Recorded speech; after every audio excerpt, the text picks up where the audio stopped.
अस्सलाम वालेकुम, कैसे हैं आप सब? उम्मीद है बिल्कुल ठीक ठाक होंगे। मेरे टिकोमा के प्लांट्स में इस वक्त हो रही है फ्लावरिंग और ये जो दूसरा प्लांट है इतने छोटे से पॉट में 6 इंच के पॉट में लगा हुआ है और इसके अंदर बहुत अच्छी फ्लावरिंग हो रही है। टिकोमा के प्लांट में साल भर फ्लावरिंग होती है, लेकिन वक्फे वक्फे से होती है।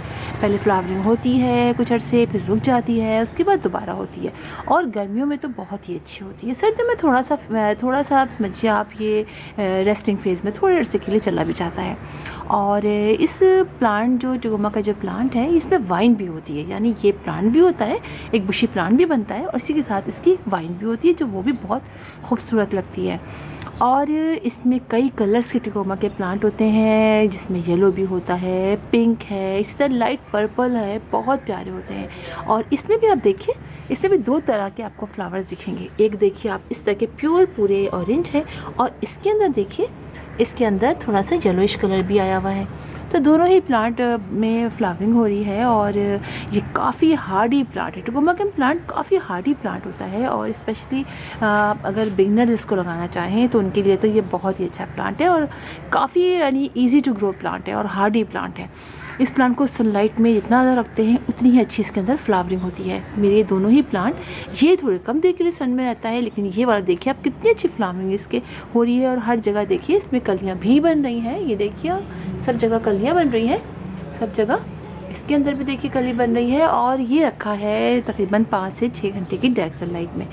अच्छा, इस प्लांट को हम जब शेडी एरिया में रख देते हैं या कम सनलाइट में रखते हैं तो देखिए ये बुशी होना शुरू कर देता है, लेकिन ये कि उसमें फ्लावरिंग नहीं होती है, कम होती है। और इसके अलावा ये प्लांट बहुत ज़्यादा, इसको पानी की ज़रूरत भी रिक्वायरमेंट नहीं होती है, यानी ये कि हम ये समझें कि इसको बहुत देर सन में रखते हैं तो बहुत ज़्यादा पानी। हाँ, अगर छोटे पॉट में आपने लगाया हुआ है तो फिर तो आपको इसमें ज़्यादा पानी डालना पड़ेगा, लेकिन अगर बड़े पॉट में लगाते हैं तो बहुत ज़्यादा पानी की इसकी ज़रूरत नहीं पड़ती है।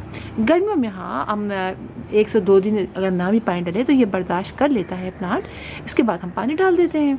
लेकिन जो ज़मीन में लगाते हैं जब इस प्लांट को, तो ये काफ़ी बड़ा हो जाता है, अच्छा खासा बुशी प्लांट 6-7 फीट का हो जाता है। और उसके अंदर जो है वो ज़मीन पे, और फिर ये कि चूँकि वो ज़मीन में लगा होता है इसलिए उसको पानी की ज़्यादा ज़रूरत नहीं पड़ती है। और एक बात ये भी इस प्लांट के बारे में बहुत देखी है मैंने कि इस प्लांट को जब हम ज़मीन में लगाते हैं तो इसके रूट्स अगर आप यहाँ लगाएंगे ना, तो कोई दूर जगह आप चेक करेंगी तो पता चलेगा वहाँ भी इसकी रूट्स मौजूद होंगी और नीचे गहराई तक में भी चली जाती हैं। तो ये चीज़ इस प्लांट में है, क्योंकि इस प्लांट के बारे में ये भी है कि ये प्लांट जो है वो सहराई प्लांट है, डेज़र्ट में लगता है। डेज़र्ट में इसके बहुत सारे मतलब कलर्स भी हमको देखने को मिलते हैं, तो इसलिए ये प्लांट जो है वो बहुत ज़्यादा पानी की इसको ज़रूरत नहीं पड़ती है। लेकिन छोटे छोटे पॉट पे तो देखिए हमें पानी डालना ही पड़ता है, अब धूप में रखेंगे। अच्छा, मैं अपने इस प्लांट को रोज़ाना पानी डालती हूँ, रोज़ाना सुबह के टाइम पानी डालती हूँ, फिर अगले दिन सुबह का डालती हूँ, लेकिन आपकी फ्लावरिंग देखिए बहुत अच्छी हो रही है। अच्छा, इस प्लांट को अगर हम वैसे तो कहते हैं कि फर्टिलाइज़र बहुत ज़्यादा इसको ज़रूरत नहीं पड़ती है, लेकिन अगर आप इसको फर्टिलाइज़ करेंगे तो आपके भी छोटे से पॉट में इतनी अच्छी, मैं इसको हर 10 डेज़ बाद जो मेरे घर में जो हमारे फर्टिलाइज़र बनाती हूँ, मैं गोबर की खाद का बनाती हूँ, कभी कभी मैं कॉम्पोस्ट टी जो बनाते हैं वो डालती हूँ, कभी बनाना पीट डालती हूँ, कभी टीका बना के डालती हूँ, तो ये सारी चीज़ डालती हूँ। तो उसकी वजह से इसके अंदर बहुत अच्छी, मेरे सारे ही प्लांट्स के अंदर बहुत अच्छी फ्लावरिंग हो रही है। लेंटाना भी सब फुल ऑफ ब्लूमिंग है, बहुत उसके अंदर लेंटाना के अंदर भी फ्लावरिंग हो रही है।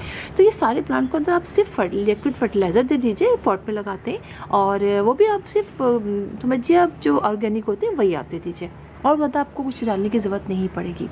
अच्छा, दूसरी बात है कि आप इसको कट करके बुशी सा बना सकते हैं। मैंने बहुत ज़्यादा कट तो नहीं किया है, हाँ अभी कट कर भी सकती हूँ, फ्लावरिंग हो जाए तो फिर मैं इसको अच्छी खासी इसकी हो जाएगी तो मैं इसको कटिंग कर दूँगी, तो एक अच्छा खासा बुश हो जाएगा। वैसे मैंने देखिए जगह जगह तो कर दी थी इसकी, शुरू में थोड़ी सी मिस्टेक कर दी थी, लेकिन बाद में फिर मैंने अच्छी खासी इसकी कर दी, लेकिन इसमें मैंने काफ़ी ज़्यादा प्रूनिंग कर दी थी। देखिए ये काफ़ी बुशी हो रहा है। अच्छा, इस प्लांट की जब हम सॉइल बनाते हैं तो जैसे मैंने बताया आप लोगों को कि इस प्लांट को सराई प्लांट भी कहा जाता है, तो इसकी सॉइल भी हम अच्छी बनाएंगे, यानी ऐसे ही इसके अंदर पानी खड़ा ना रहे। यानी हम लेंगे सैंड, अपने घर के सॉइल, और कोई भी फर्टिलाइज़र आप ले लीजिए, गोबर की आप 2-3 फर्टिलाइज़र मिक्स कर लीजिए, यानी गोबर की खाद, कॉम्पोस्ट, ये दोनों मिक्स कर लीजिए, या लीफ कॉम्पोस्ट है वो भी मिक्स कर लीजिए। यानी इस तरह से 3 चीज़ें मिलाकर आप इसके सॉइल तैयार कीजिए। और हाँ, होल आप ज़रूर चेक कर लीजिएगा, ऐसा ना हो आपके पॉट का होल बंद हो, इसलिए कि ये प्लांट पानी ज़्यादा बर्दाश्त नहीं करता है। ज़्यादा पानी डालेंगे तो ये प्लांट सूख जाएगा, यानी ख़राब हो जाएगा, फंगस लग जाएगा। अच्छा, इस प्लांट के ऊपर आप हर 15 डेज़ बाद आपको इंसेक्टिसाइड का स्प्रे भी करना पड़ेगा। अक्सर मैंने देखा है, मेरे इस प्लांट के ऊपर तो अटैक हो भी गया था, मिलीबग का, वाइट फ्लाइज का भी हो जाता है अक्सर, और स्पाइडर माइट्स का भी हो जाता है। बड़े खूबसूरत फ्लावर्स होते हैं, लेकिन इस प्लांट पर नहीं हुआ, लेकिन इस प्लांट पर हुआ। लेकिन ये कि फिर मैंने स्प्रे किया तो उसके बाद माशाल्लाह से इसके अंदर बहुत अच्छी फ्लावरिंग देखिए स्टार्ट हो गई है। बस ज़्यादा बातें नहीं है इस प्लांट के बारे में, बहुत कम बातें हैं। बस वही कि आपने इसको, जो नॉर्मल हम बातें हर प्लांट के लिए करते हैं वही इसके लिए भी है। और एक बात ये कि इसको सीड से भी ग्रो करते हैं। अच्छा, इसका सीड बना था, बस मैंने शायद किसी वीडियो में आप लोग को इसका सीड दिखाया भी था। उसके बाद वो इत्तेफाक से उस सीड में तोड़ नहीं सकी, वो निकल गया, गिर गया कहीं ना।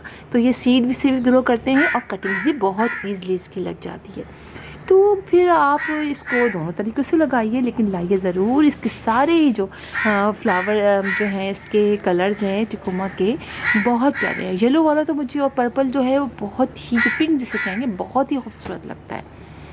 तो फिर इंशाल्लाह आप लोगों से मुलाकात होगी किसी और वीडियो में, किसी और टॉपिक के साथ। तब तक के लिए अल्लाह हाफ़िज़।